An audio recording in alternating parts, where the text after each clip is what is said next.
for an evening meal for 3 people with 5.5p. Well, if you smile nicely at them in the supermarket, they might split a packet of fish fingers for you. Can't give half a fish finger each to 2 growing men. You can't work miracles on 5.5p, love. Even Jesus had more to start off with than 1 fish finger. Christopher does give you housekeeping money. That's it. Well, you'll have to explain to him that 5.5p doesn't go very far for housekeeping these days. I just can't make both weekends meet. I've got my A-level in biology. I told you at the time to do domestic science. At the time, Mother, domestic science just didn't seem to be one of the subjects fully committed to pushing back the frontiers of knowledge. The only frontier of knowledge your biology A-level pushed back was a breakthrough in reducing the time between getting married and having the twins christened. Auntie Ruby and her Vernon from near the prom in Colwyn Bay had to fork out for 2 return tickets in less than 5 months. Liz? Chris. Kiss. Hello, Mrs. Wagstaff. What a completely expected surprise finding you here. Isn't it high time you two started to behave like an average married couple? Deep in debt and weighed down with responsibility. All this Chris Fliss kiss business. Mrs. Wagstaff, is it this year you celebrate your silver misery anniversary? Chris. I know. You fancy a quick chitty-chitty bang-bang before tea, don't you? What about me, Mother? I'd rather have you.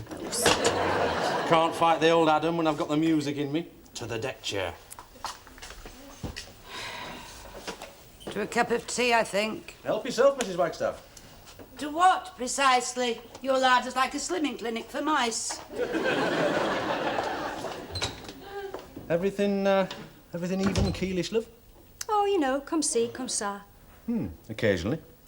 Should I nibble your earlobe and make you go weak at the knees all down your spine? Hungry? A woman's earlobe is one of her most erogenous zones. Earlobes always pay off big. Oh. I've really got you going, haven't I? Ask me up and read your thoughts. Can you? I'll pay you back on Friday. You what? The £4 that you're going to give me to eke out the housekeeping. I'm serious. Well, I'm not exactly laughing like a little toffee shop. The humiliation of having to ask you for money would not have arisen if the cleaning man hadn't brought back your suit, retextured, plus new zip in the trousers. And what, one ponders, was wrong with the old zipper? We're stuck halfway up. Halfway down. What's the difference? Well, if you've just been, it's stuck halfway up. And if you're just about to go, it's stuck halfway down. Anyway, nobody could see anything. Thank heaven for small mercies. Are you free in January to do a ladies' Masonic? Anyway, I still want £4, please. Oh, look, Fliss, I'm pink lint, love, skint. Well, you'll have to give me a cheque then. Fiddle around in there a bit for the latest thrilling instalment of our bank statement. Complete with additional dialogue by the manager, pointing out... Listen, Chris Hawthorne, are now £4.75p in the red. Well, it's better than jumping off a cliff with a stick of celery up your nose. You still won't cash another cheque until we're back in credit, love. Threatened to take your overdraft to another bank. You know, I remember a time when I didn't owe anybody a penny. Then you got married. I didn't say that. Well, that's how it came through, loud and clear. Life has played a dirty trick on you. Hey, have you heard about the fella who fell into a vat of cold cream and died?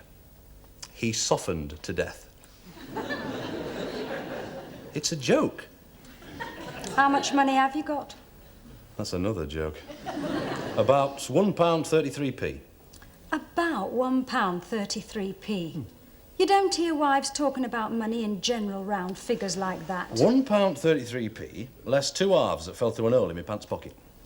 Meaning you wouldn't have holes in your pants pocket if you hadn't married a lazy slut like me? Meaning half p's are too small. You try picking one up, you've got to wet your fingers, pick them up like contact lenses. Well, you better let me have £1 of it. Oh, come on, love. It's only just enough for me bus fares and lunches, plus a 5p float in case I get collared by a flag seller. Look, not only did you promise to honour me, but you also promised to endow me with your worldly goods in the sight of God. And me Auntie Ruby and her Vernon from near the prom in Colwyn Bay. Marriage promises are just a general statement of intent. Anyway, I think I've made up for a shortage of worldly goods by a little bit of extra honouring. Well, so have I.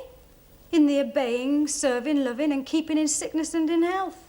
Or as it says in the King Kong version, cooking, cleaning, scrimping and wearing rags.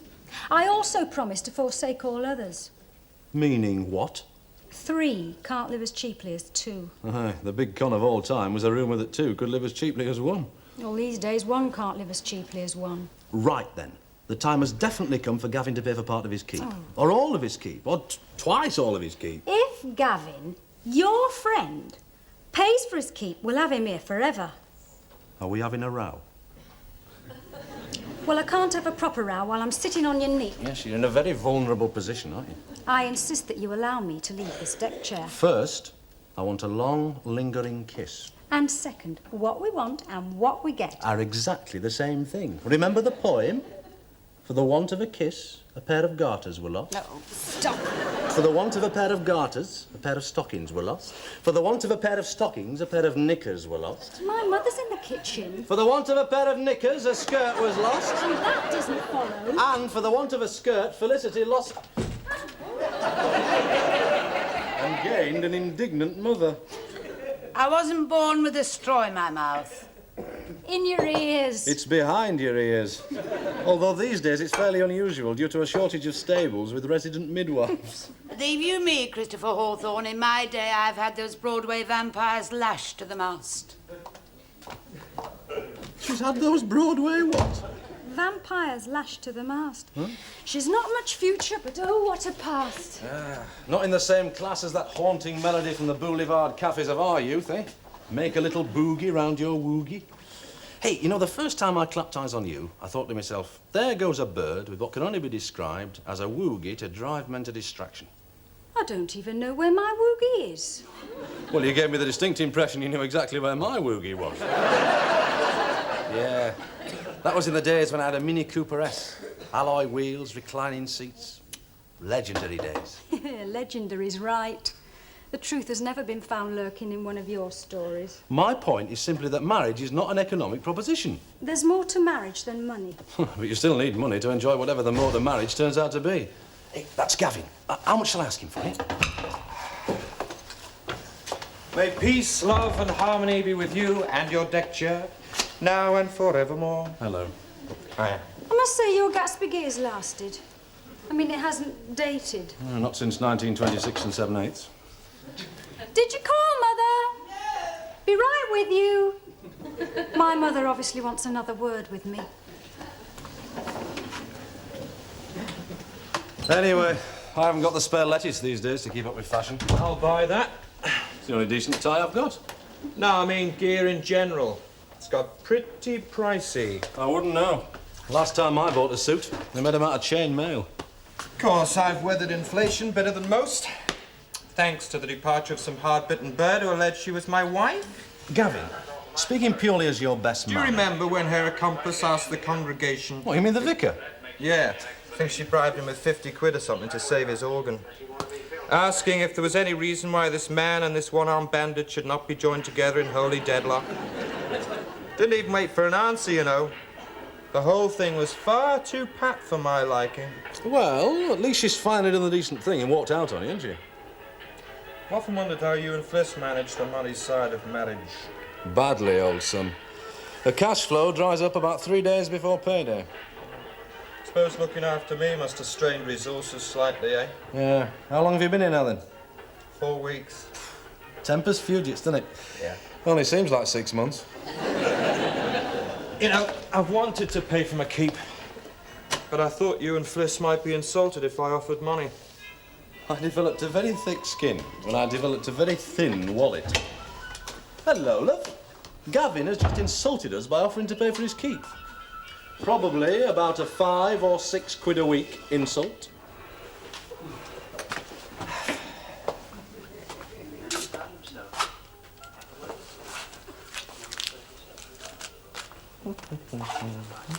Gav!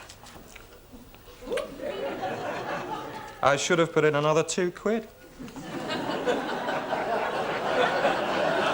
Is Gavin's contribution adequate, love? Oh, great.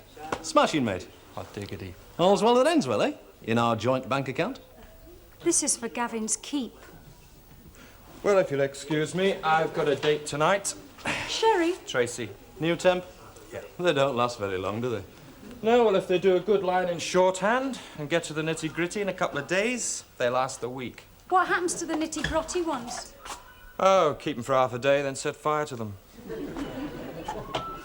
Hey, how much did he give you then? Gavin? 6 quid? Yeah. More than 6 quid? Does it matter? How much? £8. Oh, well, I'll just take 2 a week then. You'll just take none a week then. It's me that's got to look after him. Yeah, what about the electricity and hot water and stuff? Every time he blow waves out, it costs me half a bitter. Is that your final silence on the subject? Right. Right. If that's the way you want to play it, I'm going out. How long will you be? As long as it takes. Well, don't come back drunk. With what I've got to spend, they don't exactly sell you drinks. You buy a raffle ticket and the winner gets to smell the barmaid's apron.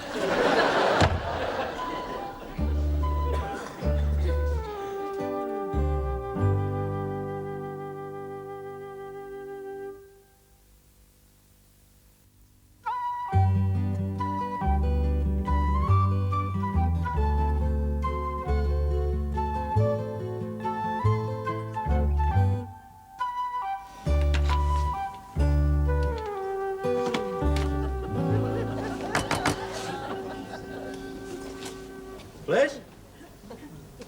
Fliss? Fliss? Fliss? Chris!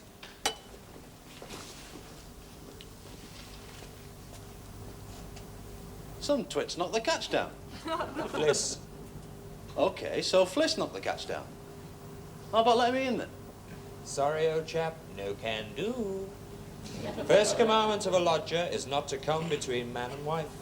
And the second commandment is thou shalt get downstairs and let in thy landlord. Otherwise thou shalt be stuffed with locusts and plagued by sudden death. I can't, pal. I've promised Fliss.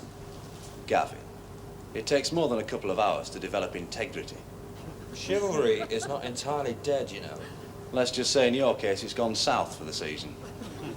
I'm easily dominated. And how long am I going to be locked out for then? All night. Is her mother in? Uh-uh. Right. If that's the way she wants to play it, if that's the... Name of the game? Thank you. 2 can play at that. I may as well join in. Oh, you're going to lock someone out, are you? Every action has a reaction. You've not met the chick I went out with tonight. Just between ourselves, old son, you are about the only fella I know who is actually smaller than life. Ah, thanks, Chris. And where are you going? I'm going to find a bus shelter full of popsies with nice teeth and no last names. Hey, do you want the key to my place? It's all yours if you want it. Sure. Sure, I'm sure. Hang on. Yeah, mind you. Sorry. Mind if I borrow your car? Ah, sorry, pal. Only insured for owner-driver. So's Fliss. You don't think I'd make a pass at Fliss, do you? Yes. Oh, come on. Fliss is safe with me, mate. It's not her I'm worried about, Gavin. It's what she'd do to you. I'll see you tomorrow morning, then. Okay. See you, pal. Hello, Mr. Tweedale. Couldn't help overhearing, then? Probably on account of my ear being pressed to the door. Do you know what time it is? Hang on a tick, Mr. Tweedale. It's about 12:20. That's not what I mean. I know that's not what you mean, Mr. Tweedale. I'm just trying to wriggle out of it. You better come in for a snorter. I always keep a drop of port handy in case war breaks out. Well, this is very... You got yourself a real bijou joint here, Mr. Tweedale. Looked after myself for 30 years. Once you get the hang of housework, any idiot can do it. I suppose that's why women think they've got the monopoly on it. Any road, just shift that teapot and tray of compost mixture and sit yourself down. Oh, let me see. I think I've got a drop in here. Aye, that's it. You do partake. Pardon? Imbibe. Oh, only when there's an hour in the month. Say when.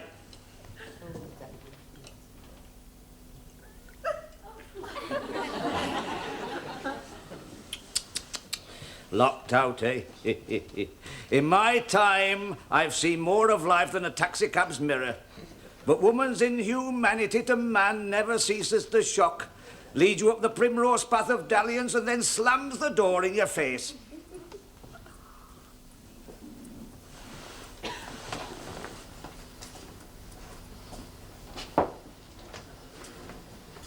How come you never got married, Mr. Tweedale?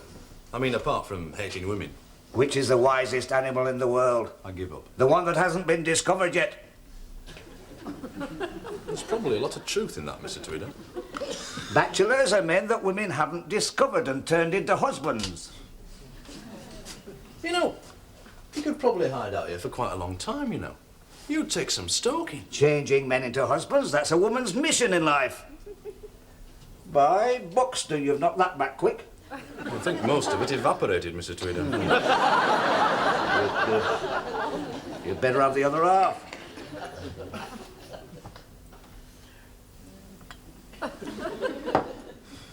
But don't you ever get lonely being a bachelor?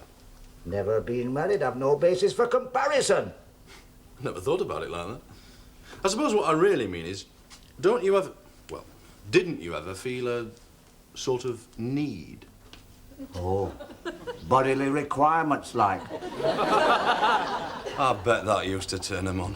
I fancied dozens of them when I was in my pomp. Why buy a book when you can join a library, eh? I'm talking about women. No, it's an expression, Mr. Tweedale. No, it doesn't really matter. Of course, when you get to my age, you can't beat a cactus. Pardon? Other interests take over. This partridge-breasted Mexican prairie beats a wife any day. They grow better as they grow older. I wouldn't swap that for a wife. Well, it is different. And cheaper. It only needs half an ounce of horse manure once a month. You know, your Fliss is probably trying to inject a bit of lost passion back into her life. Locking you out is supposed to galvanise you into the man of action she married. It was on Woman's Hour last week. I thought you didn't like women. I don't listen for approval, I listen for confirmation.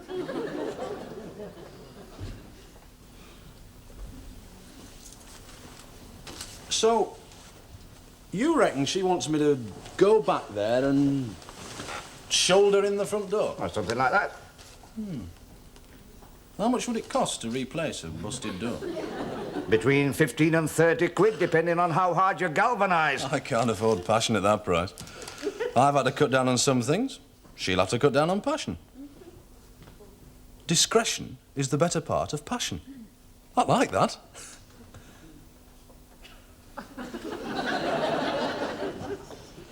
I've just been wondering how I'm going to get round to Gavin's place. All-night bus? I could do with living next door to a neighbour who had a car.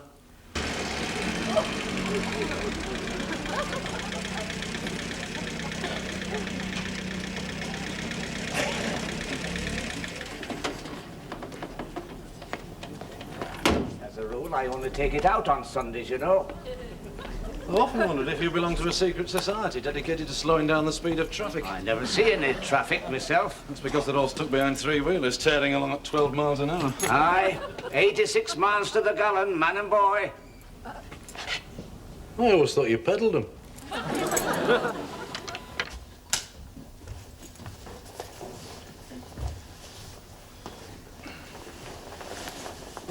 They didn't go in much for sackcloth and ashes. They would have done if they could have bought them at Habitat. What the Buxton's that when it's at home? It's a mobile. Mobile what? Contemporary shapes, specially created to make a soothing, harmonious effect. Makes you wonder why they broke up after getting all this together. Probably couldn't stand all these tin cans dangling from the roof any longer. You know, I'm not so certain that leaving you alone is such a good idea. I'll bet you could hang yourself on that. Oh, not round here, Mr. Tweedale. You've got to get planning permission first. Yeah. If you're just putting on a brave face, you've only got to say. See me wet, see me dry, Mr. Tweedale. I'm just going to flake right out. I think all that port's gone to my head. All right. That mother-in-law stunk could do with a bit of water. It's all shriveled up. I bet it's the only one that is. Be good, then. Story of my life. Here. You've not got a razor blade in your pocket. Don't worry about me, Mr. Tweedale. I'll be here tomorrow morning, alive and deprived.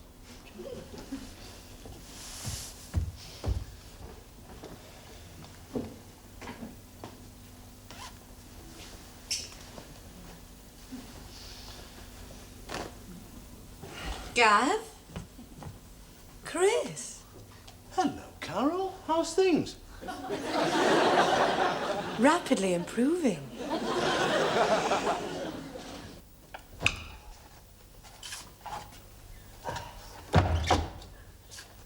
Hi. Just occurred to me you might like a little soft music. And a little smooth drink. To bide away the wee small hours. Why, Gav, you little old wine drinker, you. Do you know what time it is? Hello, Mum. You must show me Mother how you did that. I just thought if Gavin moved out, I may as well move back.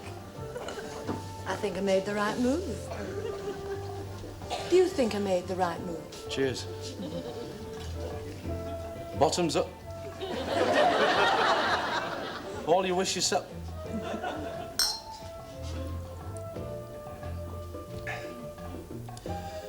Fancy Liverpool drawing against United. I didn't know they still made white underpants. Pardon? Well, they're quite cute, really. Sort of late Buddy Holly. Christopher! Oh, what the hell's that? It's Mr. Tweedale. Looking down me back. Scotch, I think. Oh, no, it's Ryan. I wish I was home and dry. No. You don't behave like that after 10 months of marriage. He was on the rocks while they were walking up the aisle. My day, we waited. We put things away in the bottom drawer. We certainly didn't put a deck chair in. Aye, marry in haste and repent at leisure.